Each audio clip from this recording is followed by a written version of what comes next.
come and stay at my home.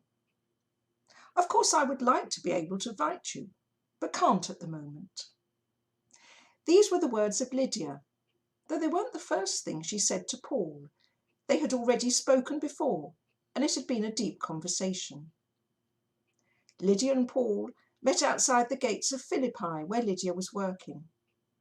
At the point when they met, Lydia had gathered with other women to pray at a place by the river. Paul was in Philippi on a mission. After attempts to preach Christ in Asia Minor, he had a call to come over to Macedonia, developing congregations in many cities, beginning in Philippi. Lydia was the first in that community to be converted, the first to believe in Jesus. She sold purple cloth, a particular colour at the area, and a trade that was highly thought of. The colour purple, I have read, was costly and time-consuming to make. As a result, purple cloth was worn mostly by royalty and the very wealthy. Even in the Old Testament, purple cloth is mentioned and was used for the hangings of Solomon's temple. And in Judges, the kings of Midian wore purple garments. I enjoy sewing and various forms of embroidery. Certainly, purple is a very rich colour. Whether Lydia made the cloth or was a seller, she was undoubtedly busy managing her house and her business, and she put her faith first. From Acts chapter 16, verse 11, Paul, describing his journey, writes, "We went on to Neapolis the next day.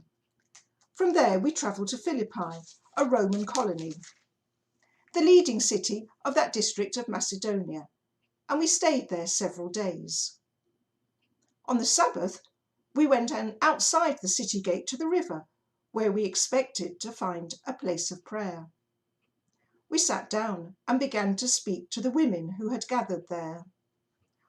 One of those listening was a woman named Lydia, a dealer in purple cloth from the city of Thyatira, who was a worshipper of God. The Lord opened her heart to respond to Paul's message. When she and the members of her household were baptized, she invited us to her home. 'If you consider me a believer in the Lord,' she said, 'come and stay at my house.' And she persuaded us." When Paul was released from prison, he did not go into the house of the Philippian jailer, who he had also converted, but straight to Lydia's house. Moving on to verse 40. After Paul and Silas came out of prison, they were to Lydia's house, where they met with the brothers and encouraged them. Then they left. So to recap, Lydia owned her house, so this seems to indicate she was a widow. Lydia was converted as well as her household. Such was her enthusiasm that she told her household what had happened to her, and they too believed and were baptized. She was used to meeting at the prayer house with other worshippers.